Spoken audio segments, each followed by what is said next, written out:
రాజు తలుచుకుంటే దెబ్బలకు కొదవ అన్నట్లుగా పవన్ తలుచుకుంటే సినిమా టికెట్ ధరలు పెంచుకోవడం పెద్ద విషయమా అన్నది మరోసారి రుజువైపోయింది.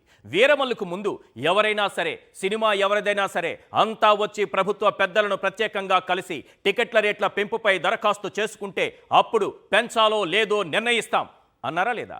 తన సినిమాకు వచ్చేసరికి స్వయంగా తానే ఆ ఫైలును సీఎం చంద్రబాబు దగ్గరకు పంపానని చెప్పుకొచ్చారు. అనుకున్నట్లుగానే ధరలు పెంచేసుకున్నారు. అయినా పెద్దగా ఫలితం లేకపోయింది. ఇప్పుడు ఓజీ టికెట్ రేట్లు కూడా పెంచేసుకున్నారు. సెప్టెంబర్ 25న ఈ సినిమా రిలీజ్ కానుంది.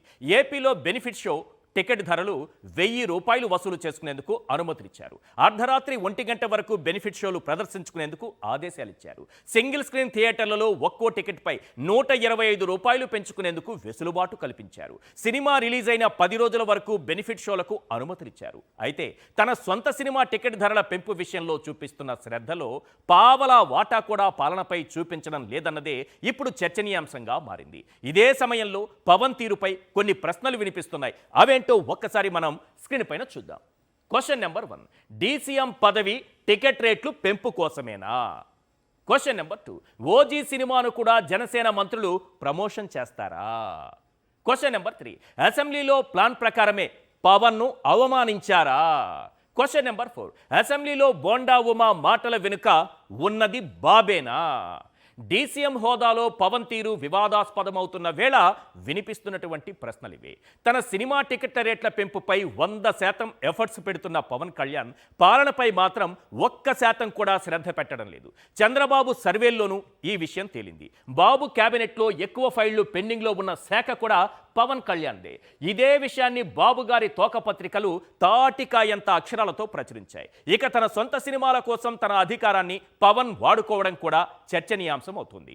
వీరమల్లు టికెట్ల రేట్ల పెంపు విషయంలో కానీ, ఆ సినిమా హీరోయిన్కు ప్రభుత్వ కాన్వాయ్ అరేంజ్ చేసే అంశంలో కానీ, ఓపెన్గా జనసేన మంత్రులు పవన్ సినిమాను ప్రచారం చేసే విషయంలో కానీ, ఇప్పుడు ఓజీ టికెట్ రేట్లు పెంచుకున్న అంశంలో కానీ పవన్ తీరు వివాదాస్పదం అవుతూనే ఉంది. అయితే వీరమల్లు విషయంలో మరో ట్విస్ట్ ఏంటంటే ఆ సినిమాకు జీఎస్టీ కూడా చెల్లించలేదట. ఈ విషయాన్ని మాజీ మంత్రి పేర్ని నాని చెప్పారు. జీఎస్టీ చెల్లింపునకు సంబంధించి ఎలాంటి ప్రూఫ్స్ లేకుండా తెల్ల కాగితంతో నిర్మాత వెళితే టికెట్ ధరలు పెంచుకునేందుకు అనుమతి ఇచ్చేశారట. అప్పుడెప్పుడో రాజకీయాల్లోకి వచ్చిన జెండాలు అజెండాలు మార్చి చివరికి తొలిసారి తాను గెలిచి తన వారిని గెలిపించుకున్న లీడర్ ఎవరైనా ఏం చేస్తారు? వచ్చిన అవకాశాన్ని సద్వినియోగం చేసుకుంటూ పార్టీ బలోపేతానికి ట్రై చేస్తారు. కానీ పవన్ తీరు దీనికి పూర్తి విరుద్ధంగా ఉంది. పేరుకు డీసీఎం పదవిలో ఉన్న ఆయన ఫోకస్ అంతా సినిమా టికెట్ల రేట్లు పెంపుపైనే. నియోజకవర్గ ప్రజలకు అందుబాటులో ఉండరు, ప్రజా సమస్యలపై స్పందించరు, కలెక్టర్ల సమావేశాల్లో మెరుపు తీగల ఇలా వచ్చి అలా మాయమవుతారు, అసెంబ్లీకి వచ్చిన అలర్ట్గా ఉండరు. అటు ఇటుగా ఇదే విషయాన్ని ప్రస్తావిస్తూ టీడీపీ ఎమ్మెల్యే బోండా ఉమా మాట్లాడారు. ఆయన ఏమన్నారన్నది ఒక్కసారి వినండి. దాని వెనుక అంతరార్థమేంటో ఆ తర్వాత మాట్లాడుకుందాం. నిర్లక్ష్యంగా పొల్యూషన్ కంట్రోల్ బోర్డు అసలు ఉందా లేదా, అసలు ఆ బోర్డు కానీ దాంట్లో ఉన్న టాస్క్ ఫోర్స్ కానీ దాంట్లో ఉన్న మెంబర్ సెక్రటరీ కానీ ఎక్కడా కూడా పని చేస్తున్నట్టు ఎక్కడా కనపడతలేదు అధ్యక్ష. ఏదన్నా పని మీద వెళ్తే డిప్యూటీ సీఎం గారి పేరు చెప్తున్నారు అధ్యక్ష.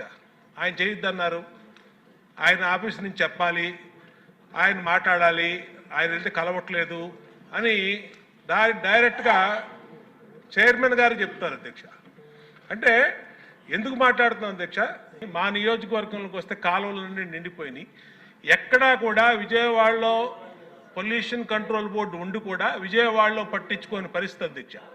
కాబట్టి గౌరవ డిప్యూటీ సీఎం గారిని కోరుతున్నాం అధ్యక్ష, పొల్యూషన్ కంట్రోల్ బోర్డుని కొంచెం పనిచేసే విధంగా ఆయన కొంచెం గట్టిగా మందలించాలి అధ్యక్ష, ఆయన చెప్పాలి అధ్యక్ష. అసెంబ్లీలో ప్రశ్నోత్తరాల సమయంలో ప్లాస్టిక్ కాలుష్యంపై చర్చ జరిగింది. ఇదే అంశాన్ని ప్రస్తావిస్తూ పవన్ టార్గెట్గా బోండా ఉమా మాట్లాడారు. ఇక్కడ గమనించాల్సిన విషయం ఏంటంటే విశాఖలో ఫార్మా కంపెనీల వ్యర్థాలు సముద్రంలో కలుస్తున్నాయన్నది అంశం. దీనికి విజయవాడ సెంట్రల్ ఎమ్మెల్యే అయిన బోండా ఉమాకు ఏం సంబంధం? దీనిపై మాట్లాడడానికి విశాఖ నుంచి గెలిచిన ఎమ్మెల్యేలే లేరా అంటే దీని అర్థం పరమార్థం మనం తెలుసుకోవాలి. అసలు బోండా ఉమాతో అలా మాట్లాడించింది బాబు గారేనా? అందులోనూ పవన్ సామాజిక వర్గానికి చెందిన నేతతోనే అలా మాట్లాడించడం వెనుక అంతరార్థం ఏంటి? చంద్రబాబు అసెంబ్లీలో ప్రసంగిస్తుండగా పవన్ కళ్యాణ్ నిద్రపోతున్న ఫోటోను ఆంధ్రజ్యోతి ఫ్రంట్ పేజీలో ఎందుకు వచ్చేసింది? ఇవన్నీ చూస్తే ఖచ్చితంగా ఏదో జరుగుతోందనే అర్థం చేసుకోవాలి. పవన్ పాలన గాలి కొదిలి సినిమా టికెట్ల రేట్ల పెంపుకు పరిమితమవుతుంటే వెనుక నుంచి బాబు గారు ఇలా చక్రం తిప్పుతున్నారా? తిరుపతి లడ్డూ విషయంలో అయినా, ఋషికొండ భవనాల విషయంలో అయినా పవన్ను వెనకుండి ముందుకు తోసింది ఎవరు? ప్రోత్సహించింది ఎవరు? ఎవరైతే చివరికి అడ్డంగా దొరికిపోయింది మాత్రం పవన్ కళ్యాణ్. ఒక్కటి మాత్రం నిజం, సినిమా టికెట్ల రేట్లు పెంచితే చాలని పవన్ కళ్యాణ్ పెంచేశాం ఇకపో అనే రీతిలో Chandrababu. Theory simple, practicals very simple. అయినా పవన్ కళ్యాణ్ గారు, మీ సినిమాకు ఫస్ట్ డే ఫస్ట్ షోకి టికెట్లు దొరుకుతున్నాయో లేదో తెలియదు, కానీ రాష్ట్రంలో రైతులకు యూరియా దొరకడం లేదు సార్. మీ సినిమా టికెట్ రేట్లు అమాంతం పెరిగిపోతున్నాయి, కానీ టమాటా ధరలు రూపాయికి పడిపోయాయి సార్. మీ సినిమా బెనిఫిట్ షో టికెట్ ధరలు ఆకాశాన్ని అంటుతున్నాయి, కానీ ఉల్లిపాయ ధర 2 రూపాయలకు పడిపోయింది సార్. మీ సినిమాను ఏ ఏరియాలో ఎవరు కొంటారో తెలియదు, కానీ ప్రభుత్వ మెడికల్ కాలేజీలు అంగట్లో పెట్టి ప్రైవేటోడికి చంద్రబాబు అమ్మేస్తున్నారు సార్. మీ సినిమా రిలీజ్ అంటే ఎంతమంది థియేటర్ దగ్గర జేజేలు కొడతారో తెలియదు, కానీ రాష్ట్ర వ్యాప్తంగా పెన్షన్లు తొలగించారని లక్షలాది మంది దివ్యాంగులు రోడ్లపైకొచ్చి గుండెలు బాదుకుంటున్నారు సార్. ఇటు చూస్తే చేతికందిన ఓజీ టికెట్, అటు చూస్తే విద్యార్థికి అందని ఫీజు రియంబర్స్మెంట్, ఇటు చూస్తే థియేటర్ల దగ్గర మీ అభిమానుల లొల్లి, అటు చూస్తే న్యాయం కోసం రోడ్డెక్కిన సుగాలి ప్రీతి తల్లి. Last but not least, cutout చూస్తే హీరో, కంటెంట్ చూస్తే జీరో. ఇది మాత్రం గన్ షాట్.